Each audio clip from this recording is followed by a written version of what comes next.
श्रुतिस्मृतिपुराणानाम् आलयं करुणालयं नमामि भगवत्पादशङ्करं लोकशङ्करम्. ಮಾಂಡೂಕ್ಯೋಪನಿಷತ್ತಿಗೆ ಕಾರಿಕೆಗಳನ್ನು ರಚಿಸಿರ್ತಕ್ಕಂತಹ ಶ್ರೀ ಗೌಡಪಾದಾಚಾರ್ಯರು ಮಹಾಜ್ಞಾನಿಗಳು, ಅನುಭಾವಿಗಳಾಗಿದ್ದರು. ಶ್ರೀ ಗೌಡಪಾದಾಚಾರ್ಯರು ಉತ್ತರ ಗೀತೆ, ನೃಸಿಂಹತಾಪಿನಿ ಉಪನಿಷತ್ತು ಮತ್ತು ಶ್ರೀ ದುರ್ಗಾ ಸಪ್ತಶತಿಗೆ ವ್ಯಾಖ್ಯಾನವನ್ನು ರಚಿಸಿದರು. ಅಷ್ಟೇ ಅಲ್ಲದೆ ಶ್ರೀವಿದ್ಯೆಯಲ್ಲಿಯೂ ಪರಮಜ್ಞಾನಿಗಳಾಗಿದ್ದು ಶ್ರೀ ವಿದ್ಯಾರತ್ನ ಮತ್ತು ಸುಭಗೋದಯ ಅಂತಕ್ಕಂತಹ ಗ್ರಂಥಗಳನ್ನು ಬರೆದಿದ್ದರು. ಅವರ ಶಿಷ್ಯರೇ ಶ್ರೀ ಗೋವಿಂದ ಭಗವತ್ಪಾದರು. ಶ್ರೀ ಗೋವಿಂದ ಭಗವತ್ಪಾದರು ಯೋಗ ಮತ್ತು ವೇದಾಂತ ಶಾಸ್ತ್ರಗಳಲ್ಲಿ ಅಪೂರ್ವವಾದ ಪಾಂಡಿತ್ಯವನ್ನು ಸಂಪಾದನೆ ಮಾಡಿ ವೇದಾಂತ ದರ್ಶನವನ್ನು ಅನುಭವಕ್ಕೆ ತಂದುಕೊಂಡಿದ್ದ ಮಹಾತ್ಮರು. ಅವರು ಸದಾ ಆತ್ಮನಿಷ್ಠೆಯಲ್ಲಿಯೇ ಇದ್ದ ಮಹಾಜ್ಞಾನಿಗಳಾಗಿದ್ದು ಬಹಳ ಅಪರೂಪವಾಗಿ ಬಾಹ್ಯ ಪ್ರಪಂಚಕ್ಕೆ ಮರಳುತ್ತಿದ್ದರು. ಅದ್ವೈತಾನುಭೂತಿ ಎಂದು ಪ್ರಸಿದ್ಧವಾಗಿರ್ತಕ್ಕಂತಹ ಅವಧೂತ ಗೀತೆ ಅವರದೇ ರಚನೆಯಾಗಿತ್ತು. ಆಷಾಢ ಮಾಸದ ಒಂದು ಸಂಜೆ ಶ್ರೀ ಗೋವಿಂದ ಯೋಗೀಂದ್ರರು ಇದ್ದಕ್ಕಿದ್ದಂತೆ ಬಹಿರ್ಮುಖರಾದರು. ಆಗ ಶಿಷ್ಯರಿಗೆಲ್ಲ ಸಂಭ್ರಮವೋ ಸಂಭ್ರಮ. ಅವರ ಆಶ್ರಮ ವಿದ್ಯಾ ಕೇಂದ್ರಕ್ಕಿಂತಲೂ ಹೆಚ್ಚಾಗಿ ಸಾಧಕರ ಅನುಷ್ಠಾನ ಕೇಂದ್ರವಾಗಿತ್ತು. ಹಲವಾರು ಜನ ಸಾಧು ಸಂತರು ಅಲ್ಲಿಗೆ ಬಂದು ಯೋಗ ಸಾಧನೆ, ಆಧ್ಯಾತ್ಮಿಕ ಸಾಧನೆ ಮಾಡ್ತಿದ್ದರು. ಅವರೆಲ್ಲರಿಗೂ ಶ್ರೀ ಗೋವಿಂದರು ಮಾರ್ಗದರ್ಶನ ನೀಡ್ತಾಯಿದ್ರು. ಆಚಾರ್ಯರು ಬಹಿರ್ಮುಖರಾದಾಗಲೇ ಶಿಷ್ಯರು ತಮ್ಮ ಸಂದೇಹ ಸಂಶಯಗಳನ್ನೆಲ್ಲ ನಿವಾರಿಸ್ಕೊಳ್ತಾಯಿದ್ರು. ಹಾಗಾಗಿ ಗುರುಗಳು ತಮ್ಮ ದೀರ್ಘವಾದ ಅಂತರ್ಮುಖತೆಯಿಂದ ಬಹಿರ್ಮುಖರಾದರೆ ಶಿಷ್ಯರಿಗೆಲ್ಲ ಖುಷಿಯೋ ಖುಷಿ. ಆ ದಿವಸ ಮಳೆ ಬೆಳಗಿಂದಲೇ ಬರಿತಾನೇ ಇತ್ತು, ಸುರಿತಾನೇ ಇತ್ತು. ಸಿಡಿಲು ಗುಡುಗುಗಳ ಆರ್ಭಟ, ಮಿಂಚಿನ ಕೋಲಾಹಲ, ಭರ್ರನೆ ಬೀಸುತ್ತಿರುವ ಗಾಳಿಯ ಅವಾಂತರ. ಸರಿ, ಮಳೆರಾಯ ತುಂಬ ಜೋರಾಗಿ ಬರ್ತಾ ಇದ್ದ. ಮಳೆ ಇರಲಿ ಚಳಿ ಇರಲಿ ಆಶ್ರಮದ ಕೆಲಸ ಕಾರ್ಯಗಳೆಲ್ಲವೂ ಆ ಕಾಲಕ್ಕೆ ನಡೀಲೇಬೇಕಾಗಿತ್ತು. ಶಿಷ್ಯರು ತಾಳೆಯ ಕೊಡೆಗಳನ್ನು ಹಿಡಿದು ತಮ್ಮ ತಮ್ಮ ಕೆಲಸಗಳಲ್ಲಿ ನಿರತರಾಗಿದ್ದರು. ಅದೇ ಸಮಯದಲ್ಲಿ ಸಿಂಹದಂತೆ ಪ್ರಣವನಾದ ಮಾಡುತ್ತಾ ಶ್ರೀ ಗೋವಿಂದ ಭಗವತ್ಪಾದರು ಎಚ್ಚರಾದರು. ಶಿಷ್ಯರೆಲ್ಲರೂ ಓಡೋಡಿ ಬಂದು ಗುಹೆಯ ದ್ವಾರದಲ್ಲಿ ನಿಂತು ಶಂಖವನ್ನು ಊದುತ್ತಾ ಮಂತ್ರಘೋಷವನ್ನು ಮಾಡಲಾರಂಭಿಸಿದರು. ಆಚಾರ್ಯರು ಮೆಲ್ಲನೆ ಗವಿಯ ಬಾಗಿಲ ಬಳಿ ಬಂದು ಹೊರಕ್ಕೆ ತಲೆ ಚಾಚಿ ಆಚೆಯ ಕಾಲಿಟ್ಟರು. ಶಿಷ್ಯರೆಲ್ಲ ನಮಸ್ಕಾರ ಮಾಡಿದ್ರು. ದೀರ್ಘಕಾಲ ತಪಸ್ಸಿನಿಂದ ಶರೀರ ಸ್ವರ್ಗಿತ್ತು. ಆಚಾರ್ಯರ ಮುಖದಲ್ಲಿ ಮಾತ್ರ ದಿವ್ಯ ತೇಜಸ್ಸು ಬೆಳಗ್ತಿತ್ತು. ಅವರು ಪ್ರಸನ್ನರಾಗಿ ಬಲಗೈನ ಎತ್ತಿ ಶಿಷ್ಯರನ್ನೆಲ್ಲ ಆಶೀರ್ವಾದ ಮಾಡಿ ಹರಿಸಿದ್ರು. ಗುಹೆಯ ಹೊರಗಡೆ ಬಂದು ಶಿಲಾಸನವೊಂದರಲ್ಲಿ ಕೂತ್ಕೊಂಡ್ರು. ಶಿಷ್ಯರೆಲ್ಲ ಒಬ್ಬೊಬ್ಬರಾಗಿ ಬಂದು ಅವ್ರ ಪಾದಕ್ಕೆ ನಮಸ್ಕಾರ ಮಾಡೋಕ್ಕೆ ಶುರು ಮಾಡಿದ್ರು. ಗುರುಗಳು ಶಿಷ್ಯರ ಪ್ರಗತಿಯನ್ನು ಒಂದೆರಡೇ ಮಾತುಗಳು ವಿಚಾರಿಸ್ಕೊಳ್ತಾ, ಮಕ್ಕಳೇ, ಇನ್ನೇನು 1-2 ದಿನಗಳಲ್ಲಿ ನಮ್ಮ ಭಂಡಾರವು ಸೂರ್ಯ ಆಗುತ್ತೆ ಅಂದರು. ಹಾಗೆ ಅಂದ್ರೇನು? ಶ್ರೀ ಗೋವಿಂದರ ಭಂಡಾರ ಯಾವುದು? ಚಿನ್ನ ಬೆಳ್ಳಿಯೇ? ರತ್ನ ವೈಢೂರ್ಯಗಳೇ? ಅವನ್ನೆಲ್ಲ ಅವರು ತಿರಸ್ಕರಿಸಿ ತಪಸ್ಸಿಗೆ ಬಂದವರು. ಹಾಗಾದರೆ ಅವರ ಭಂಡಾರ ಯಾವುದು? ಅವರು ಸಾಕ್ಷಾತ್ ಶ್ರೀ ಪರಮೇಶ್ವರನಿಂದ ಅನುಕ್ರಮವಾಗಿ ಶ್ರೀಮನ್ನಾರಾಯಣ, ಶ್ರೀ ಬ್ರಹ್ಮ, ಶ್ರೀ ಪರಾಶರ, ಶ್ರೀ ವ್ಯಾಸ, ಶುಕಯೋಗಿಗಳು, ಶ್ರೀ ಗೌಡಪಾದರವರೆಗೆ ಪ್ರವಹಿಸಿ ಬಂದ ತತ್ವ ಜ್ಞಾನಗಳೆಲ್ಲ, ಆ ಜ್ಞಾನ ಸಂಪತ್ತು, ವಿದ್ಯಾ ಸಂಪತ್ತಿಗೆ, ಆಧ್ಯಾತ್ಮಿಕ ಸಂಪತ್ತಿಗೆ ಒಡೆಯರು. ಅದನ್ನು ಸೂರೆ ಮಾಡುವವರು ಅಂದರೆ ಯಾರೋ ಮಹಾಪುರುಷನೇ ಇಲ್ಲಿಗೆ ಬರ್ತಾನೆ ಅಂತ ಗೊತ್ತಾಯಿತು. ಶ್ರೀ ಗೋವಿಂದರ ಶಿಷ್ಯನಾಗಿ ಎಲ್ಲ ಸಂಪತ್ತಿಗೆ ಒಡೆಯನಾಗ್ತಾನೆ ಅವನೇ. ಹಿರಿಯ ಶಿಷ್ಯರು ಈ ರೀತಿ ಅರ್ಥ ಮಾಡಿಕೊಂಡ್ರು. ಯಾರಿರಬಹುದು ಆ ಪುಣ್ಯಪುರುಷ ಅಂತ ಎಲ್ಲರೂ ಯೋಚನೆ ಮಾಡಲಿಕ್ಕೆ ಶುರು ಮಾಡಿದ್ರು. ಆಚಾರ್ಯರು ಬಹಿರ್ಮುಖರಾಗಿ 2 ದಿವಸ ಆಯಿತು. ಮಳೆಯೂ ಸ್ವಲ್ಪವಾಗಿ ಕಡಿಮೆ ಆಗ್ತಾ ಇತ್ತು. ಆಚಾರ್ಯರು ತಮ್ಮ ಬೆಳಗಿನ ಸ್ನಾನಾದಿಗಳನ್ನು ಮುಗಿಸಿ ಜಪಾನುಷ್ಠಾನ ನಿರತರಾಗಿದ್ದಾರೆ. ಈ ಪ್ರಶಸ್ತ ಸಮಯದಲ್ಲಿ ಬಾಲಶಂಕರರು ತಮ್ಮ ಅನುಚರರೊಡನೆ ಆಶ್ರಮ ಪ್ರವೇಶ ಮಾಡ್ತಾರೆ. ಗುರುವಿನ ಗುಹೆಯ ಸಮೀಪಕ್ಕೆ ಬಂದ ಹಾಗೆಯೇ ಹಿರಿಯ ಶಿಷ್ಯರು ಈ ಬಾಲಗುರುವನ್ನು ನೋಡಿ ವಿಸ್ಮಿತರಾದರು. ಈತನೇನು ಶುಕಯೋಗಿಯೋ, ಸನಕನೋ, ಸನಂದನನೋ ಅಂತ ಹೊರಳಾದರು. ಶ್ರೀ ಶಂಕರರು ತಮ್ಮ 2 ಹಸ್ತಗಳನ್ನು ತಲೆ ಮೇಲೆ ಜೋಡಿಸಿಕೊಂಡು ಓಂ ಶಂಭವೇ ನಮಃ ಅಂತ ಹೇಳ್ತಾ ಗುಹೆಯ ಒಳಗಡೆ ಬಂದು ಸಾಷ್ಟಾಂಗ ನಮಸ್ಕಾರ ಮಾಡಿ ವಿನಯದಿಂದ ಕೈ ಮುಗಿದು ನಿಂತುಕೊಳ್ತಾರೆ. ಅವರ ಅನುಚರರು ದೂರದಲ್ಲಿ ಆಶ್ರಮವಾಸಿಗಳನ್ನು ತಮ್ಮ ಪರಿಚಯ ಮಾಡ್ಕೋತಾ ನಿಂತಿರು. ಶ್ರೀ ಗೋವಿಂದ ಭಗವತ್ಪಾದರು ತಮ್ಮ ಜಪವನ್ನು ಮುಗಿಸಿ ಕಣ್ಣು ತೆರೆದಾಗ ಬಾಲಶಂಕರರು ಮತ್ತೊಮ್ಮೆ ನಮಸ್ಕರಿಸಿ ವಿನಯವಾಗಿ ತಲೆಬಾಗಿಸಿ ನಿಂತು, ಗುರುವೇ, ಮಾರ್ಗದರ್ಶನಕ್ಕಾಗಿ ತಮ್ಮನ್ನು ಆಶ್ರಯಿಸಿ ಬಂದಿದ್ದೇನೆ ಅಂದರು. ಆಚಾರ್ಯರು ಪ್ರಸನ್ನ ಮುಖದಿಂದ, ಅಪ್ಪ, ನೀನು ಯಾರು, ಎಲ್ಲಿಂದ ಬಂದೆ ಎಂದರು. ಭಗವನ್, ನನ್ನನ್ನು ಶಂಕರ ಅಂತ ಕರೀತಾರೆ. ದಕ್ಷಿಣ ದೇಶದ ಕೇರಳದ ಕಾಟಿ ಅಗ್ರಹಾರದಲ್ಲಿದ್ದ ಆಚಾರ್ಯ ಶಿವಗುರುಗಳು ನನ್ನ ಪೂರ್ವಾಶ್ರಮದ ಪಿತೃವರ್ಯರು. ಆಚಾರ್ಯ ಆತ್ರೇಯರ ಗುರುಕುಲದಲ್ಲಿ ಅಭ್ಯಾಸ ಮಾಡಿದ್ದೇನೆ ಅಂತ ಹೇಳಿದರು. ಆಚಾರ್ಯರ ಧ್ವನಿ ಕೇಳಿ ಶಿಷ್ಯರೆಲ್ಲರೂ ಸ್ವಲ್ಪ ಹತ್ತಿರಕ್ಕೆ ಬರ್ತಾರೆ. ಎಲ್ಲಿಯವರೆಗೆ ವಿದ್ಯಾಭ್ಯಾಸ ಆಗಿದೆ ಅಂತ ಕೇಳಿದರು. ವೇದಾಂಗಗಳನ್ನು ಓದಿದ್ದೇನೆ, ತರ್ಕಮೀಮಾಂಸಾ ಶಾಸ್ತ್ರಗಳನ್ನು ಓದಿದ್ದೇನೆ. ಅವೆಲ್ಲವೂ ಗುರುಮುಖೇನ ಕಲಿತವು. ಗುರುಗಳ ಅಪ್ಪಣೆಯಂತೆ ವೇದಾಂತ ಶಾಸ್ತ್ರವನ್ನು ಗ್ರಂಥಗಳ ಮೂಲಕ ತಕ್ಕಮಟ್ಟಿಗೆ ಓದಿಕೊಂಡಿದ್ದೇನೆ. ಶ್ರೀ ಗೋವಿಂದನಿಗೆ ಅತ್ಯಂತ ಸಂತೋಷವೂ ಹರ್ಷವೂ ಉಂಟಾಯಿತು. ಅವರ ಶಿಷ್ಯರಿಗೆ ಪರಮಾಶ್ಚರ್ಯವಾಯಿತು. ಇಷ್ಟು ಸಣ್ಣ ಬಾಲಕ ಎಷ್ಟೊಂದು ವಿದ್ಯಾವಂತ ಅಂತ ಅವರಿಗೆಲ್ಲ ಆಶ್ಚರ್ಯ ಆಗೋಯ್ತು.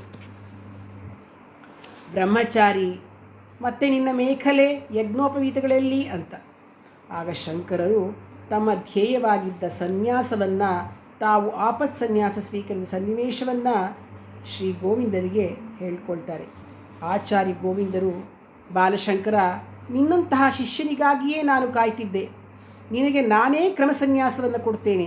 ನನ್ನಲ್ಲಿ ಇರುವ ವಿದ್ಯೆಯನ್ನು ನಿನಗೆ ಧಾರೆ ಎರೆಯುತ್ತೇನೆ ಎಂದರು. ತಮ್ಮ ಹಿರಿಯ ಶಿಷ್ಯರನ್ನು ಕರೆದು ಸನ್ಯಾಸಕ್ಕೆ ಅಗತ್ಯವಾದ ವ್ಯವಸ್ಥೆಯನ್ನು ಕೂಡಲೇ ಮಾಡಬೇಕೆಂದು ಗುರುಗಳು ಅಪ್ಪಣೆ ಕೊಟ್ಟರು. ಶ್ರೀ ಗೋವಿಂದ ಯೋಗೀಂದ್ರರ ಸೂಚನೆಯಂತೆ ಮಾರನೇ ದಿನವೇ ಸನ್ಯಾಸಕ್ಕೆ ಪೂರ್ವಾಂಗವಾದ ಅಷ್ಟಶ್ರಾದ್ದಗಳು, ವಿರಜಾಹೋಮ, ಪುರುಷ ಸೂಕ್ತ ಹೋಮ ಎಲ್ಲ ಮಾಡಿದರು. ಬಾಲಶಂಕರರು ಪ್ರೈಷಮಂತ್ರೋಚ್ಚಾರಕ್ಕಾಗಿ ನರ್ಮದಾ ತೀರಕ್ಕೆ ಬಂದರು. ವೃದ್ಧ ಗುರುಗಳು, ಹಲವು ಸನ್ಯಾಸಿಗಳು ಕೂಡ ನದಿಯ ಹತ್ತಿರ ಬಂದರು. ಬಾಲಶಂಕರರು ನದಿಯಲ್ಲಿ ಪೂರ್ವಾಭಿಮುಖವಾಗಿ ನಿಂತು ಗಂಭೀರ ಧ್ವನಿಯಲ್ಲಿ ಪ್ರೈಷಮಂತ್ರವನ್ನು ಉಚ್ಚಾರ ಮಾಡಿದ್ರು. ಅಭಯಂ ಸರ್ವಭೂತೇಭ್ಯ ಅಂತ ಹೇಳಿದರು. ಮೈ ಮೇಲಿದ್ದ ವಸ್ತ್ರವನ್ನು ವಿಸರ್ಜಿಸಿದರು. ಅವರು ನೀರಿನಿಂದ ಮೇಲಕ್ಕೆ ಬರುತ್ತಿದ್ದಂತೆಯೇ ಆಚಾರ್ಯ ಶ್ರೀ ಗೋವಿಂದ ಭಗವತ್ಪಾದರು ತಮ್ಮ ಆ ಅಪೂರ್ವ ಶಿಷ್ಯನಿಗೆ ಕಾವ್ಯ ಕೌಪೀನ, ಕಾಷಾಯ ವಸ್ತ್ರವನ್ನು, ದಂಡ ಕಮಂಡಲಗಳನ್ನು, ರುದ್ರಾಕ್ಷಮಾಲೆಯನ್ನು ಕೊಟ್ಟರು. ತಮ್ಮ ಶಿಷ್ಯನಿಗೆ ಶ್ರೀ ಶಂಕರಾಚಾರ್ಯ ಎಂಬ ಯೋಗ ಪಟ್ಟವನ್ನು ಕೊಟ್ಟು ಆಶೀರ್ವದಿಸಿದರು. ಶ್ರೀ ಶಂಕರರು ಅವೆಲ್ಲವನ್ನು ವಿನಯಪೂರ್ವಕವಾಗಿ ಸ್ವೀಕರಿಸಿದರು. ಶ್ರೀ ಗೋವಿಂದ ಭಗವತ್ಪಾದರು ಶಂಕರರನ್ನು ಬಲಹಸ್ತದಿಂದ ಹಿಡಿದುಕೊಂಡು ತಮ್ಮ ಗುಹೆಗೆ ಕರ್ಕೊಂಡು ಹೋದರು. ಅಲ್ಲಿ ಅವರಿಗೆ ಮಹಾವಾಕ್ಯಗಳ ಉಪದೇಶವನ್ನು ಅನುಗ್ರಹಿಸಿದರು. ಬಾಲಯತಿಯೇ, ನಿನ್ನಲ್ಲಿ, ನನ್ನಲ್ಲಿ ಇರುವ ಸಕಲ ಜೀವರಾಶಿಯಲ್ಲಿಯೂ ಇರುವ ಆತ್ಮವು ಎಲ್ಲೆಡೆಯಲ್ಲೂ ಒಳಗೆ ಹೊರಗೆ ವ್ಯಾಪಿಸಿರುವ ಬ್ರಹ್ಮವೂ ಒಂದೇ. ಇದೇ ಅದ್ವೈತ ತತ್ವ ಅಂತ ಹೇಳ್ತಾ ತಮ್ಮ ಬಲ ಅಂಗೈಯನ್ನು ಶಂಕರರ ತಲೆಯ ಮೇಲಿಟ್ಟು ಒಂದೊಂದು ವೇದದಿಂದಲೂ ಉದ್ಧರಿಸಿದ ಒಂದೊಂದು ಮಹಾವಾಕ್ಯವನ್ನು ಅವರ ಬಲಕಿವಿಯಲ್ಲಿ ಉಪದೇಶ ಮಾಡ್ತಾರೆ. ಪ್ರಜ್ಞಾನಂ ಬ್ರಹ್ಮ, ಅಹಂ ಬ್ರಹ್ಮಾಸ್ಮಿ, ತತ್ವಮಸಿ, ಅಯಮಾತ್ಮ ಬ್ರಹ್ಮ. ಇಲ್ಲಿ ಪ್ರಜ್ಞಾನವು ಋಗ್ವೇದದ್ದು, ಅಹಂ ಬ್ರಹ್ಮಾಸ್ಮಿ ಯಜುರ್ವೇದ, ತತ್ವಮಸಿ ಸಾಮವೇದ, ಅಯಮಾತ್ಮ ಬ್ರಹ್ಮ ಅಥರ್ವಣ ವೇದ. ಈ ಉಪದೇಶ ಆಗ್ತಿದ್ದ ಹಾಗೆಯೇ ಗುರುವಿಗೂ ಶಿಷ್ಯರಿಗೂ ಸಮಾಧಿ ಸ್ಥಿತಿ ಬಂದುಬಿಡ್ತು. ಸತತವಾಗಿ 3 ದಿನಗಳ ಪರ್ಯಂತ ಗುರು ಶಿಷ್ಯರಿಬ್ಬರು ಸಮಾಧಿ ಸ್ಥಿತಿಯಲ್ಲಿದ್ದರು. 4ನೇ ದಿನ ಪ್ರಾತಃ ಕಾಲ ಆಚಾರ್ಯ ಶ್ರೀ ಗೋವಿಂದಪಾದರು ಬಹಿರ್ಮುಖರಾದರು. ಅವರಿಗೆ ತಮ್ಮ ಈ ನೂತನ ಶಿಷ್ಯನ ಜನ್ಮತಃ ಆತ್ಮಜ್ಞಾನಿ ಎಂದು, ತಾವು ಇಂತಹ ಶಿಷ್ಯನನ್ನು ಪಡೆದು ಸಾರ್ಥಕವಾಯಿತೆಂದು ಹರ್ಷವಾಯಿತು. ಶ್ರೀ ಪರಶಿವನಿಂದ ಶ್ರೀ ಗೌಡಪಾದರವರಿಗೆ ಹರಿದು ಬಂದ ತಪಶಕ್ತಿಯ ಫಲವನ್ನೆಲ್ಲ ಅವರು ಶ್ರೀ ಶಂಕರಾಚಾರ್ಯರಿಗೆ ಧಾರೆ ಎರೆದು ತಾವು ನಿರ್ಲಿಪ್ತರಾಗಲು ನಿರ್ಧರಿಸಿದರು. 4ನೇ ದಿನ ಸಂಜೆಯ ವೇಳೆಗೆ ಸ್ವಲ್ಪವಾಗಿ ಶ್ರೀ ಶಂಕರಾಚಾರ್ಯರು ಬಾಹ್ಯ ಪ್ರಪಂಚಕ್ಕೆ ಮರಳುತ್ತಿರುವುದು ಸ್ಪಷ್ಟವಾಯಿತು. ಆಗ ಶ್ರೀ ಗೋವಿಂದ ಭಗವತ್ಪಾದರು ಶಿಷ್ಯರನ್ನು ಕರೆದು ಮಧುರವಾಗಿ ಶಂಖವನ್ನು ಊದುವಂತೆಯೂ ಕೊಳಲನ್ನು ನುಡಿಸುವಂತೆಯೂ ಮೆಲುದನಿಯಲ್ಲಿ ಶ್ರೀ ವಿಷ್ಣು ಸಹಸ್ರನಾಮ ಸ್ತೋತ್ರವನ್ನು ಹೇಳುವಂತೆಯೂ ಸೂಚಿಸಿದರು. ಸ್ವಲ್ಪವಾಗಿ ಬಾಲಗುರುವಿನ ಶರೀರ ಚಲಿಸಿತು. ತುಟಿಗಳು ಅದುರಿದ್ವು, ಕಂಗಳು ಅರೆಬಿರಿದ ಹೂಗಳನ್ನು ತೆರೆದುಕೊಂಡು ಅವರು ಏನನ್ನೋ ಹೇಳ್ತಿರೋ ಹಾಗೆ ಭಾಸವಾಯಿತು. ಆಚಾರ್ಯ ಗೋವಿಂದಪಾದರಿಗೆ ಅವರು ತಮ್ಮ ಬಲಗೈಯನ್ನೆತ್ತಿ ವಾದ್ಯಗಳ ಸದ್ದನ್ನು ನಿಲ್ಲಿಸುವಂತೆ ಸೂಚಿಸಿದರು. ಶ್ರೀ ಶಂಕರಾಚಾರ್ಯರ ಹೃದಯದಿಂದ ಹೊರಟ ಆತ್ಮಾನುಭವವು ಕಾವ್ಯವಾಗಿ ಹರಿಯಲಾರಂಭಿಸಿತ್ತು. ನ ಭೂಮಿರ್ ನ ತೋಯಂ ನ ತೇಜೋ ನ ವಾಯು ನ ಖಂ ನೇಂದ್ರಿಯಂ ವಾ ನ ತೇಷಾಂ ಸಮೂಹ ಅನೇಕಾಂತಿಕತ್ವಾ ಸುಷುಪ್ತ್ಯೈಕಸಿದ್ಧ ತದೇಕೋ ವಶಿಷ್ಠಶ್ವ ಕೇವಲೋಹಂ. ನಾನು ಭೂಮಿಯಲ್ಲ, ಜಲ ತೇಜವಲ್ಲ, ವಾಯುವೂ ಅಲ್ಲ, ಆಕಾಶವಲ್ಲ, ಇಂದ್ರಿಯಗಳೂ ಅಲ್ಲ, ಇವೆಲ್ಲದರ ಸಮೂಹವೂ ಅಲ್ಲ. ಸುಷುಪ್ತಿ ಕಾಲದಲ್ಲಿ ಸಿಗುವಂತಹ ಏಕೈಕವಾಗಿ ಉಳ್ಳಂತಾದ ನಾನೇ ಶಿವ, ಶಿವನೇ ನಾನು. ಒಂದರ ನಂತರ ಒಂದರಂತೆ 10 ಶ್ಲೋಕಗಳು ಆ ಅನುಭಾವಿಯ ಹೃದಯದಿಂದ ಹೊರಬಂದವು. ಶ್ರೀ ಗೋವಿಂದರಿಗೆ ಆಶ್ಚರ್ಯ, ಸಂತೋಷ ಏಕಕಾಲದಲ್ಲಿ ಉಂಟಾಗಿ ಅವರು ತಮ್ಮ ಬಾಲಶಿಷ್ಯನನ್ನು ಮೆಲ್ಲನೆ ಮೃದುವಾಗಿ ಸ್ಪರ್ಶಿಸಿ ಬಹಿರ್ಮುಖವಾಗಿಸಿದರು. 16 ವರ್ಷಗಳಿಂದ ಕಠಿಣ ಸಾಧನೆ ಮಾಡಿದ್ದ ಹಿರಿಯ ಸಾಧಕರು, ಸನ್ಯಾಸಿ, ಯೋಗಿಗಳನೇಕರು ಬಂದು ಬಾಲಯತಿಯ ಪಾದಸ್ಪರ್ಶ ಮಾಡಿ ನಮಸ್ಕಾರ ಮಾಡ್ತಾರೆ. ಶ್ರೀ ಶಂಕರಾಚಾರ್ಯರ ಮುಖದಲ್ಲಿ ಉಜ್ವಲ ತೇಜಸ್ಸು ಬೆಳಗುತ್ತಿತ್ತು. ಅವರಿಗೆ ಎಲ್ಲೆಲ್ಲಿಯೂ ಬ್ರಹ್ಮವಸ್ತುವು ಕಾಣ್ತಿತ್ತು. ಸರ್ವಂ ಖಲ್ವಿದಂ ಬ್ರಹ್ಮ ಅಂತ ಹೇಳ್ತಾ ಇದ್ರು ಅವರು. ಅಂದಿನಿಂದ ಎಲ್ಲರೂ ಶ್ರೀ ಶಂಕರರನ್ನು ಬಾಲಗುರು ಅಂತಲೇ ಕರೆಯಕ್ಕೆ ಶುರು ಮಾಡಿದರು. ಆನಂತರ 3 ವರ್ಷಗಳ ಕಾಲ ಶ್ರೀ ಗೋವಿಂದ ಪಾದರು ಉಪನಿಷತ್ತುಗಳನ್ನ, ಬ್ರಹ್ಮಸೂತ್ರಗಳು, ಭಗವದ್ಗೀತೆ, ಶ್ರೀ ಗೌಡಪಾದರ ಮಾಂಡುಕ್ಯ ಕಾರಿಕೆ ಇವುಗಳ ರಹಸ್ಯಾರ್ಥವನ್ನು ಶ್ರೀ ಶಂಕರಾಚಾರ್ಯರಿಗೆ ಪಾಠ ಮಾಡ್ತಾರೆ.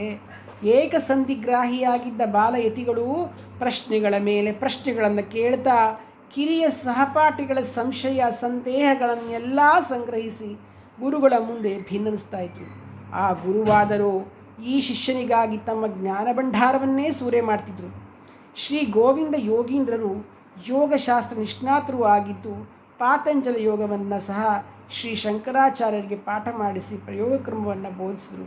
ಹಲವಾರು ಯೋಗ ಕ್ರಿಯೆಗಳನ್ನು ಸ್ವತಃ ಮಾಡಿ ತೋರಿಸಿ ಅವರಿಂದಲೂ ಅವನ್ನು ಮಾಡಿಸಿದರು. ಬಾಲಯತಿ ಶ್ರೀ ಶಂಕರರು ಉಪನಿಷತ್ ಮಂತ್ರಗಳನ್ನು ಹೇಳಬೇಕಾದ್ರೆ, ಕೇಳಬೇಕಾದ್ರೆ, ಅಥವಾ ಹೇಗೆ ಅಂದರೆ ಆ ಸಮಯದಲ್ಲಿ ಅವರು ಸಮಾಧಿಸ್ಥರಾಗ್ಬಿಡ್ತಿದ್ರು. ಅಂತಹ ಸಮಯದಲ್ಲಿ ಅವರನ್ನು ಬಾಹ್ಯ ಪ್ರಪಂಚಕ್ಕೆ ಸ್ವಲ್ಪ ಕಾಲದ ನಂತರ ಎಚ್ಚರಿಸಲಾಗುತ್ತಿತ್ತು. ಎತ್ತರದ ದನಿಯಲ್ಲಿ ಪ್ರಣವನಾದ, ಶಂಖನಾದ, ಕೊಳಲ ಗಾನಗಳನ್ನು ಮಾಡಲಾಗ್ತಿತ್ತು. ಶ್ರೀಶಂಕರಿಗೆ ಆಗಿನ್ನೂ 12ನೇ ವರ್ಷ ನಡೀತಾ ಇತ್ತು. ಅರ್ಥ ಮಾಡ್ಕೊಳ್ಳಿ, 12ನೇ ವರ್ಷ. ಶ್ರೀ ಗೋವಿಂದ ಯೋಗೀಂದ್ರರಿಗೆ ಹಲವಾರು ದಿನಗಳಿಂದ ತಮ್ಮ ಶಿಷ್ಯರನ್ನು ಕುರಿತು ಯೋಚನೆ ಉಂಟಾಗಿತ್ತು.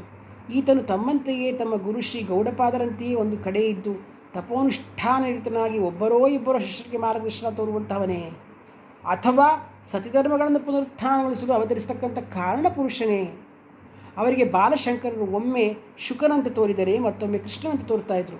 ಹೌದು, ಶ್ರೀ ಶಂಕರರಲ್ಲಿ ಸದಾತ್ಮಕನಾದ ಶ್ರೀ ಶುಕಮುನಿಯೂ ಧರ್ಮ ಸಂಸ್ಥಾಪಕನಾದ ಶ್ರೀ ಕೃಷ್ಣನೂ ಇಬ್ಬರೂ ಇದ್ದರು. ಹೌದು, ಈತ ಧರ್ಮೋದ್ಧಾರಕ್ಕಾಗಿ ಅವತರಿಸಿರ್ತಕ್ಕಂಥ ಯೋಗ ಪುರುಷನೇ ಸರಿ ಅಂತ ಅನಿಸಿ ಅವನನ್ನು ಧರ್ಮೋದ್ಧಾರ ಕಾರ್ಯಕ್ಕಾಗಿ ಸಜ್ಜುಗೊಳಿಸಬೇಕು ಅಂತ ನಿರ್ಧಾರ ಮಾಡಿಬಿಡ್ತಾರೆ. ಒಂದು ದಿವಸ ಮಧ್ಯಾಹ್ನ ಆಶ್ರಮದಲ್ಲಿ ಎಲ್ಲರೂ ಊಟ ಆಗಿದೆ, ಭಿಕ್ಷೆಯಾಗಿದೆ. ಶ್ರೀ ಗೋವಿಂದ ಭಗವತ್ಪಾದ ಶಿಷ್ಯರಿಗೆ ಪಾಠ ಮಾಡ್ತಾ ಇದ್ದಾರೆ. 4-6 ಜನ ಯಾತ್ರಿಕರು ಆ ಮಾರ್ಗವಾಗಿ ಹೋಗ್ತಿದ್ದವರು ಗುರುಗಳು ವಟವೃಕ್ಷದಡಿಯಲ್ಲಿ ಕುಳಿತದ್ದನ್ನು ನೋಡಿ ಆಶ್ರಮದತ್ತ ತಿರುಗ್ತಾರೆ. ಗುರುಗಳಿಗೆ ನಮಸ್ಕಾರ ಮಾಡಿ ನಮ್ರವಾಗಿ ನಿಂತ್ಕೊಳ್ತಾರೆ. ಗೋವಿಂದರವರನ್ನು ಹತ್ತಿರಕ್ಕೆ ಕರೆದು ಎಲ್ಲಿಯವರು ಅಂತ ಕೇಳ್ತಾರೆ. ನಾವು ಔದೀಚ್ಯರು, ಋಷಿಕೇಶದಲ್ಲಿ ಇದ್ದವರು. ಕ್ಷೇತ್ರ ದರ್ಶನ, ಮಹಾತ್ಮನ ಸಂದರ್ಶನಾರ್ಥವಾಗಿ ದೇಶ ಪರ್ಯಟನ ಮಾಡ್ತಾ ರಾಮೇಶ್ವರದವರೆಗೆ ಸಂಚರಿಸಿ ಈಗ ಮರಳುತ್ತಿದ್ದೇವೆ.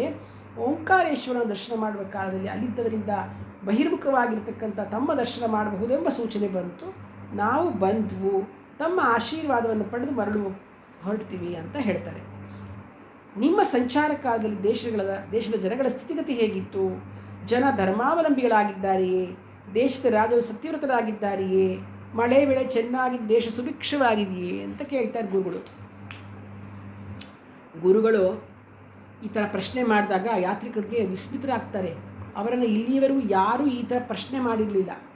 ಭಗವಾನ್ ತಮ್ಮ ಪ್ರಶ್ನೆಗಳು ತುಂಬ ಗಹನವಾಗಿದೆ. ಜನಗಳು ಧರ್ಮಾವಲಂಬಿಗಳಾಗಿದ್ದಾರೆಯೇ ಎಂದು ತಾವು ಕೇಳಿದಿರಿ. ಬಲು ಮಟ್ಟಿಗೆ ಜನ ತಮ್ಮ ಸಾಮಾನ್ಯ ಧರ್ಮವನ್ನು, ವಿಶೇಷ ಧರ್ಮವನ್ನು ಪಾಲಿಸಿಕೊಂಡು ಹೋಗುತ್ತಿದ್ದಾರೆ. ಆದರೆ ಇಂದ್ರಿಯ ಸುಖದ ಪ್ರಲೋಭನೆಗಳಿಗೆ ಇತ್ತೀಚೆಗೆ ಜನ ಆಕರ್ಷಿತರಾಗುತ್ತಿದ್ದಾರೆ. ನ್ಯಾಯವೋ ಅನ್ಯಾಯವೋ ಹೇಗೋ ಸರಿ ಧನವನ್ನು ಅರ್ಜಿಸು, ಅದರಿಂದ ಸರ್ವ ಸೌಲಭ್ಯಗಳನ್ನು ಪಡೆ, ಸುಖಪಡು, ಇತರರಿಗಾಗಿ ಚಿಂತಿಸಬೇಡ. ನಿನ್ನ ಸುಖ ಸಂತೋಷವನ್ನು ಬಿಟ್ಟು ಬೇರೆಯವರಿಗಾಗಿ ಮರುಗುವುದಾಗಲಿ ದುಃಖಿಸುವುದಾಗಲಿ ವ್ಯರ್ಥ. ಸಾಲವನ್ನಾದರೂ ಮಾಡಿ ಸುಖದಿಂದಿರು ಅಂತಕ್ಕಂಥ ಪಂಥವು ಶುರುವಾಗ್ಬಿಟ್ಟಿದೆ. ಇವರನ್ನು ಚಾರ್ವಾಕರು ಅಂತ ಕರೀತಾರೆ. ಜನ ಇವರತ್ತ ಆಕರ್ಷಿತರಾಗ್ತಾ ಇದ್ದಾರೆ ಅಂತ ಹೇಳಿದ್ರು. ಹೌದು, ರಾಮಾಯಣದಲ್ಲಿ ಶ್ರೀರಾಮಚಂದ್ರನು ವನವಾಸಕ್ಕೆ ಹೊರಡಲು ಅನುವಾಗುತ್ತಿದ್ದಾಗ ಜಾಬಾಲಿ ಅಂತಕ್ಕಂಥ ಋಷಿ ಅವನಿಗೆ ಇಂಥದ್ದೇ ವಿಚಾರವನ್ನು ಬೋಧಿಸಿದ್ದ ಅಂತ ಹೇಳಿದ್ರು ಗುರು ಗೋವಿಂದರು. ವೈದಿಕ ಧರ್ಮದ 4 ವರ್ಣಗಳು ಒಂದಕ್ಕೊಂದು ಪೂರಕವಾಗಿದ್ದಂಥವು ಈಗ ಭೇದ ಭಾವಕ್ಕೆ ಎಡೆಕೊಟ್ಟಿವೆ.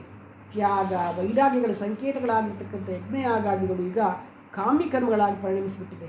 ವಿದ್ವಾಂಸರು ಪ್ರಲೋಭನೆಗಳಿಗೆ ವಶರಾಗ್ತಿದ್ದಾರೆ.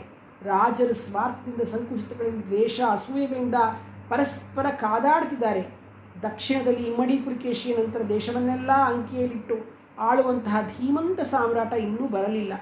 ಉತ್ತರದಲ್ಲಿ ಹರ್ಷನ ನಂತರ ಹಾಗೆಯೇ ಆಗಿದೆ. ಭರತಖಂಡದಲ್ಲೆಲ್ಲ ಸಣ್ಣ ಪುಟ್ಟ ದೊರೆಗಳು ಪ್ರಬಲರಾಗಿ ತಾವೇ ಚಕ್ರವರ್ತಿಗಳೆಂದು ಘೋಷಿಸಿಕೊಳ್ಳುತ್ತಿದ್ದಾರೆ.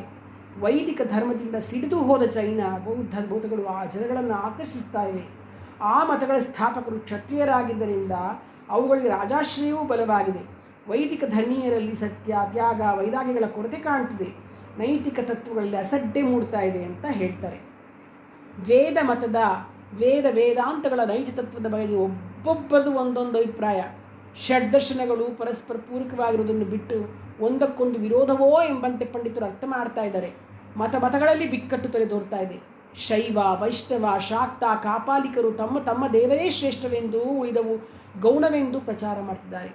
ಸಾಮಾನ್ಯ ಜನ ಯಾವುದನ್ನು ಅನುಸರಿಸಬಹುದು, ಯಾವುದನ್ನು ಬಿಡಬಹುದು ಅಂತ ಗೊತ್ತಾಗದೆ ದಾರಿ ಕಾಣದಾಗಿದ್ದಾರೆ. ಈ ದೇಶ ರಾಜಕೀಯವಾಗಿ ಅನೈಕ್ಯವಾಗಿದೆ, ಧಾರ್ಮಿಕವಾಗಿ ಅನೈಕ್ಯವಾಗಿದೆ, ಸಾಮಾಜಿಕವಾಗಿಯೂ ಭೇದ ಭಾವಗಳು ಮೂಡಿವೆ. ದೇಶದ ಪರಿಸ್ಥಿತಿ ನಮಗೆ ಆಶಾದಾಯಕವಾಗಿ ಕಾಣ್ತಾ ಇಲ್ಲ ಅಂತ ಆ ಯಾತ್ರಿಕರ ಮುಖಂಡ ಹೇಳ್ತಾರೆ. ಆಗ ಆಚಾರ್ಯ ಗೋವಿಂದಪಾದರು, ಪರಿವ್ರಾಜಕರೇ, ನಿಮ್ಮ ವರ್ಣನೆಯನ್ನು ಕೇಳಿ ಈ ದೇಶದ ಸ್ಥಿತಿಯ ಬಗ್ಗೆ ನಮಗೆ ಸೂಕ್ಷ್ಮ ಚಿತ್ರ ಸಿಕ್ಕಿತು. ನೀವು ಭಾವಿಸಿರುವಷ್ಟು ನೈರಾಶ್ಯವೇನೂ ನನಗೆ ಕಾಣ್ತಾ ಇಲ್ಲ. ದೇಶ ಧರ್ಮವನ್ನು ಕುರಿತು ಚಿಂತಿಸುವವರು, ಅದಕ್ಕಾಗಿ ಕೆಲಸ ಮಾಡುವವರು ಯಾರೂ ಇಲ್ಲವೇ? ಅದನ್ನು ನಾನು ನಂಬಲಾರೆ ಎಂದರು. ಆಗ ಯಾತ್ರಿಕರ ಪೈಕಿ ಒಬ್ಬರು ತಲೆಬಾಗಿ ವಿನಯದಿಂದ, ಮಹಾಯತಿಯೇ, ಅಂತಹವರು ಅಲ್ಲಲ್ಲಿ ಒಬ್ಬೊಬ್ಬರು ಇದ್ದಾರೆ. ಆದರೆ ಇಡೀ ಜನಾಂಗವನ್ನೇ ಎಚ್ಚರಿಸುವ ಕಾರ್ಯ ಈಗ ಆಗಬೇಕು. ನೀವು ಔದೀಚ್ಯರು ಅಲ್ಲಿ ವೇದಧರ್ಮವನ್ನು ರಕ್ಷಿಸಲು ಬಲಪಡಿಸಲು ಯಾರೂ ಕಂಕಣಬದ್ಧರಾಗಿಲ್ಲವೇ? ಇದ್ದಾರೆ ಮಹಾಸ್ವಾಮಿ, ಆಚಾರ್ಯ ಕುಮಾರಿಲ ಭಟ್ಟರು ಅಂತ. ಅಂತಹ ಮಹಾಪುರುಷರಲ್ಲಿ ಒಬ್ಬರವರು. ಆದರೆ ಅವರು ಕರ್ಮವಾದಿಗಳು. ಸದಾ ವೈದಿಕ ಯಜ್ಞಯಾಗಾದಿಗಳನ್ನೇ ಕುರಿತು ಪ್ರಸಾರ ಮಾಡುವವರು. ಬೌದ್ಧ ಭಿಕ್ಷುಗಳಿಗಂತೂ ಅವರು ಸಿಂಹಸ್ವಪ್ತರಾಗಿದ್ದಾರೆ. ಬೌದ್ಧ ದರ್ಶನವನ್ನು ಅಧ್ಯಯನ ಮಾಡಲು ಅವರು ಬೌದ್ಧ ಮತವನ್ನು ಅಂಗೀಕರಿಸಿ ಹಲವಾರು ವರ್ಷ ಬೌದ್ಧ ವಿದ್ಯಾಲಯಗಳಲ್ಲಿ ಅಧ್ಯಯನ ಮಾಡಿದರು. ಈಗ ಪ್ರಾಯಶ್ಚಿತ್ತಾದಿಗಳಿಂದ ಪುನಃ ವೈದಿಕ ಮತಕ್ಕೆ ಹಿಂದಿರುಗಿ ವೈದಿಕ ಧರ್ಮ ಪ್ರಚಾರ ಮಾಡ್ತಿದ್ದಾರೆ ಎಂದರು. ಕತ್ತಲು ಕವಿದಾಗ ಸಣ್ಣ ಹಣತೆಯನ್ನಾದರೂ ಹಚ್ಚಿ ಬೆಳಕನ್ನು ಮೂಡಿಸುವಂತೆ ಧರ್ಮ ರಕ್ಷಣೆಗಾಗಿ ಅಲ್ಲಿ ಮಹನೀಯರು ಶ್ರಮಿಸ್ತಾ ಇದ್ದಾರೆ. ಪರಿಸ್ಥಿತಿ ಅಂದಷ್ಟು ನಿರಾಶಾದಾಯಕವಾಗಿಲ್ಲ. ವೈದಿಕ ಧರ್ಮದ ನೈಜ ತತ್ವವನ್ನು ಪುನಃಸ್ಥಾಪಿಸಲು ಪ್ರಚಾರ ಮಾಡಲಿಕ್ಕೆ ಕಾಲ ಪಕ್ವವಾಗ್ತಾ ಇದೆ. ಅಂತಹ ಮಹತ್ಕಾರ್ಯ ಸಾಧಿಸಲಿಕ್ಕೆ ಯುಗಪುರುಷನೊಬ್ಬನು ಶೀಘ್ರದಲ್ಲೇ ಬರಲಿದ್ದಾನೆ ಅಂತ ಆಚಾರ್ಯ ಗೋವಿಂದ ಯೋಗೀಂದ್ರರು ಭರವಸೆ ನೀಡ್ತಾರೆ. ಆಚಾರ್ಯ ಗೋವಿಂದರ ಮಾತು ಕೇಳಿ ಎಲ್ಲರೂ ಸಂತೋಷ ಆಗುತ್ತೆ, ಸಮಾಧಾನವೂ ಆಗುತ್ತೆ. ನಾವು ನಿರಾಶರಾಗಬೇಕಾಗಿಲ್ಲ. ಧರ್ಮ ಕುಂಠಿತವಾದಾಗ, ದೇಶದಲ್ಲಿ ಅಧರ್ಮವು ತಲೆ ಎತ್ತಿದಾಗ, ಕತ್ತಲನ್ನು ಭೇದಿಸಿಕೊಂಡು ಸೂರ್ಯ ಉದಯಿಸುವಂತೆ ಯುಗಪುರುಷನೊಬ್ಬನು ಅವತರಿಸಿ ಧರ್ಮವನ್ನು ಮತ್ತೆ ಭದ್ರವಾದ ಬುನಾದಿಯ ಮೇಲೆ ಸ್ಥಾಪಿಸುತ್ತಾನೆ. ಸನಾತನ ವೈದಿಕ ಕಾರ್ಯಮತ್ತದಲ್ಲಿ ಹೋಗಿರುವ ಅನಾಚಾರ ದುರಾಚಾರಗಳನ್ನು ನಿವಾರಿಸ್ತಾನೆ. ಅದಕ್ಕಾಗಿ ತಾಳ್ಮೆಯಿಂದ ಕಾಯಬೇಕು ಅಂತ ಗೋವಿಂದ ಭಗವತ್ಪಾದರು ಹೇಳ್ತಾರೆ.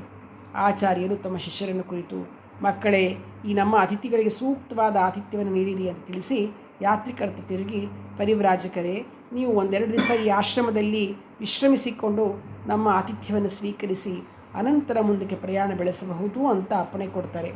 1-2 ದಿನಗಳ ನಂತರ ಯಾತ್ರಿಕರು ಮುಂದಕ್ಕೆ ಹೋಗ್ತಾರೆ.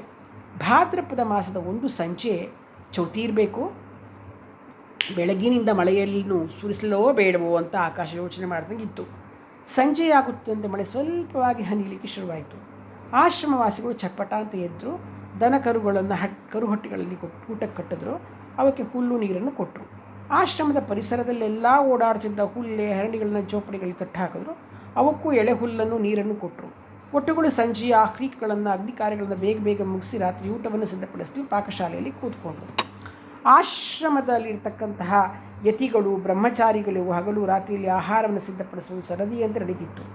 ಗೋಧಿ ಸಜ್ಜೆಗಳ ರೊಟ್ಟಿ, ಜೇನುತುಪ್ಪ, ಹಾಲು, ಮೊಸರು, ಹಣ್ಣುಗಳು ಇವೇ ಅವರ ನಿತ್ಯದೂಟದ ತಿನಿಸುಗಳು. ಯಾವಾಗಾದರೂ ಒಮ್ಮೆ ಹತ್ತಿರದಲ್ಲಿದ್ದ ನಗರವಾಸಿಗಳು ರುಚಿಕರವಾದ ಆಹಾರ ಪದಾರ್ಥಗಳನ್ನು ತಂದು ಕೊಡ್ತಾ ಇರೋದು ಉಂಟು. ರೊಟ್ಟಿಗಳು ಸಿದ್ಧವಾಗುವ ವೇಳೆಗೆ ಮಳೆಯೂ ಹೆಚ್ಚಾಯಿತು. ಎಲ್ಲರೂ ಬೇಗ ಬೇಗ ತಮ್ಮ ಊಟಗಳನ್ನು ಮುಗಿಸಿದ್ರು. ಬಾಲಗುರು ಶಂಕರರಿಗೆ ಒಂದು ಗೋಧಿಯ ರೊಟ್ಟಿ, ಬಾಳೆಯ ಹಣ್ಣು, ಒಂದು ಸಣ್ಣ ಥಾಲಿಯಲ್ಲಿ ಹಾಲನ್ನು ಕೊಟ್ಟರು. ಒಂದು ಲೋಟದಲ್ಲಿ ಅವರ ಭಿಕ್ಷೆ ಮುಗೀತು. ಎಲ್ಲರೂ ತಮ್ಮ ತಮ್ಮ ಪರ್ಣಕುಟಿಗಳನ್ನು ಸೇರಿಕೊಂಡ್ರು. ಆಚಾರ್ಯ ಗೋವಿಂದ ಭಗವತ್ಪಾದರು ಅವತ್ತು ಬೆಳಿಗ್ಗೆ ಜಪಕ್ಕೆ ಕೂತ್ಕೊಂಡರು ಹಾಗೆ ಸಮಾಧಿಸ್ಥರಾಗ್ಬಿಟ್ಟಿದ್ದಾರೆ. ಇನ್ನೂ ಅವ್ರಿಗೆ ಬಹಿರ್ಪ್ರಜ್ಞೆ ಮೂಡೋದು ಯಾವಾಗಲೋ ಏನೋ. ಅವರು ಅಂತರ್ಮುಖರಾಗಿದ್ದಾಗ ಆಹಾರ ತೆಗೆದುಕೊಳ್ಳುವುದು ಸಾಧ್ಯವೇ ಇರಲಿಲ್ಲ. ಬಾಗಿಲ ಬಳಿಯಲ್ಲಿ ಒಬ್ಬರು ಸದಾ ಕಾದಿರುತ್ತಿದ್ದು ಅವರಿಗೆ ಎಚ್ಚರವಾದಾಗ ಅವರ ಸ್ನಾನ ಭಿಕ್ಷೆಗಳಿಗೆ ಕೂಡಲೇ ವ್ಯವಸ್ಥೆ ಮಾಡ್ತಿದ್ರು. ಈಗ ಅದನ್ನು ಶಂಕರರು ನಿರ್ವಹಿಸುತ್ತಿದ್ದರು. ಶಂಕರರು ಸಾಮಾನ್ಯವಾಗಿ ತಮ್ಮ ಗುರುಗಳ ಗುಹೆಗೆ ಹೊಂದಿಕೊಂಡಿದ್ದ ಪರ್ಣಕುಟಿಯಲ್ಲಿಯೇ ಇರುತ್ತಿದ್ದರು. ಅವರು ತಮ್ಮ ಎಲೆಮನೆಗೆ ಬಂದು ಉರಿಯುತ್ತಿದ್ದ ಹಣತೆಯ ಬತ್ತಿಯನ್ನು ಮೀಟಿ ಗ್ರಂಥಾವಲೋಕನ ಮಾಡೋದಕ್ಕೆ ಶುರು ಮಾಡಿದರು. ಅವರು ಓದ್ತಿದ್ದುದು ಶ್ರೀ ಪತಂಜಲಿ ಮುನಿ ಪ್ರಣೀತ ಯೋಗಸೂತ್ರಗಳು. ಅದು ಅವ್ರಿಗಾಗಲೇ ಒಂದು ಸರ್ತಿ ಪಾಠ ಆಗಿತ್ತು. ಶ್ರೀ ವ್ಯಾಸ ಭಾಷ್ಯವನ್ನಿಟ್ಟುಕೊಂಡು ಯೋಗಸೂತ್ರವನ್ನು ಪುನಃ ಮನನ ಮಾಡ್ತಿದ್ರು. ವಿಭೂತಿ ಪಾದದ 46 ಮತ್ತು 47ನೇ ಸೂತ್ರವನ್ನು ಓದ್ತಿದ್ದ ಹಾಗೆಯೇ ಅವರಿಗೆ ಪಂಚಭೂತಗಳಾದ ಪೃಥ್ವಿ, ಜಲ, ಬೆಂಕಿ, ಗಾಳಿ, ಆಕಾಶ ಇವುಗಳಲ್ಲಿ ಮನಃ ಸಂಯಮ ಮಾಡೋದ್ರಿಂದ ಭೂತ ಜಯ ಸಿಗುತ್ತೆ.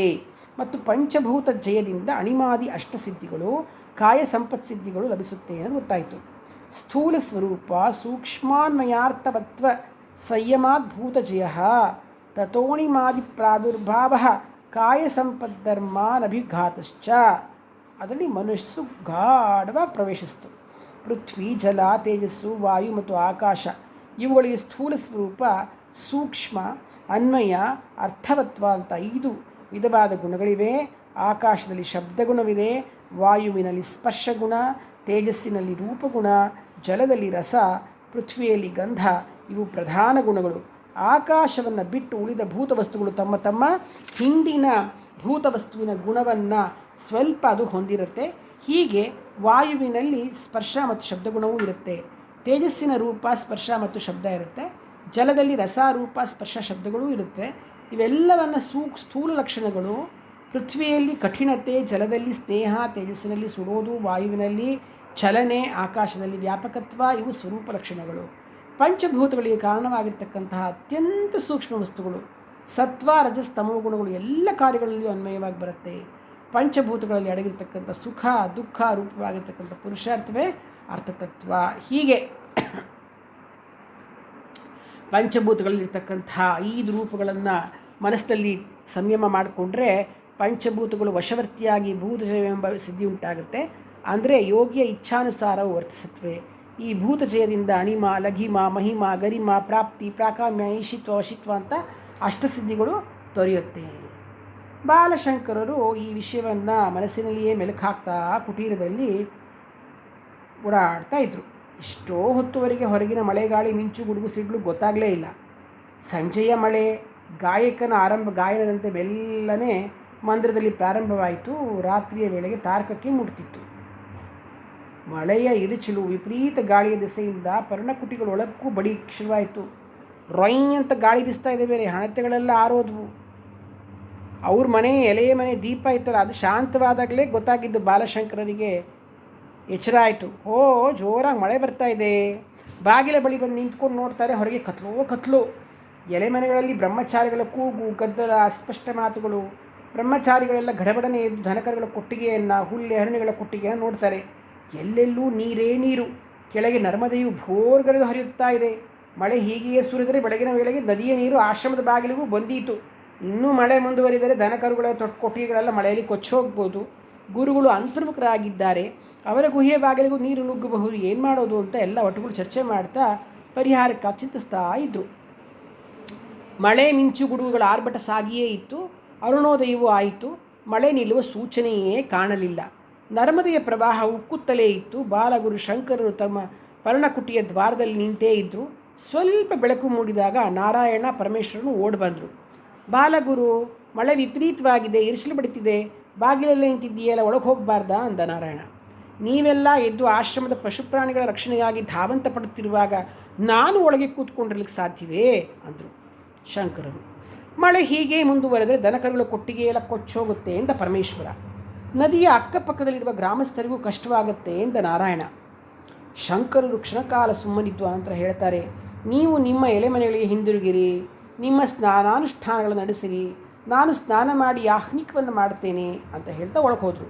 ವಸ್ತ್ರವೊಂದನ್ನು ಭುಜದ ಮೇಲೆ ಹಾಕಿಕೊಂಡು ಬಾಲಗುರು ನರ್ಮದಾ ನದಿಯಲ್ಲಿ ಸ್ನಾನ ಮಾಡಿದರು. ಆಗಲೂ ಅವರಿಗೆ ಆ ಮಳೆಯ ಉಪದ್ರವದ ಯೋಚನೆಯೇ. ಆರ್ದ್ರ ವಸ್ತ್ರಗಳಲ್ಲಿ ಆಶ್ರಮಕ್ಕೆ ಬಂದರು. ಭಸ್ಮ ರುದ್ರಾಕ್ಷಗಳನ್ನು ಧರಿಸಿ ಆಹ್ನಿಕ ಮಾಡಿದ್ರು. ಆ ವೇಳೆಗೆ ಸೂರ್ಯೋದಯವಾಗಿರಬೇಕು. ಮೋಡಗಳ ಆಚ್ಛಾದನದಿಂದ ಸೂರ್ಯನೇ ಕಾಣಿಸ್ತಿರಲಿಲ್ಲ. ಬಾಲಗುರು ಏನನ್ನೋ ನಿರ್ಧಾರ ಮಾಡಿದಂಗಿತ್ತು. ಎದ್ದು ದಂಡಕಮಂಡಲವನ್ನು ಹಿಡಿದು ಗುಹೆ ಬಾಗಿಲಲ್ಲಿ ನಿಂತರು. ತಮ್ಮ ಗುರುವಿಗೆ ಪ್ರಣಾಮ ಮಾಡಿದ್ರು. ಅವರಲ್ಲಿ ಏನನ್ನೋ ಕೇಳಿಕೊಂಡಂತೆ ತುಟಿಗಳು ಚಲಿಸಿದವು. ನಿಧಾನವಾಗಿ ಹೊರಕ್ಕೆ ಬಂದು ಪರ್ಣಕುಟಿಯ ಬಾಗಿಲಲ್ಲಿ ನಿಂತ್ಕೊಳ್ತಾರೆ. ನರ್ಮದೆಯ ಪ್ರವಾಹ ಮೆಟ್ಟಿಲವರೆಗೆ ಬಂದ್ಬಿಟ್ಟಿದೆ. ತಮ್ಮ ಕಮಂಡಲವನ್ನು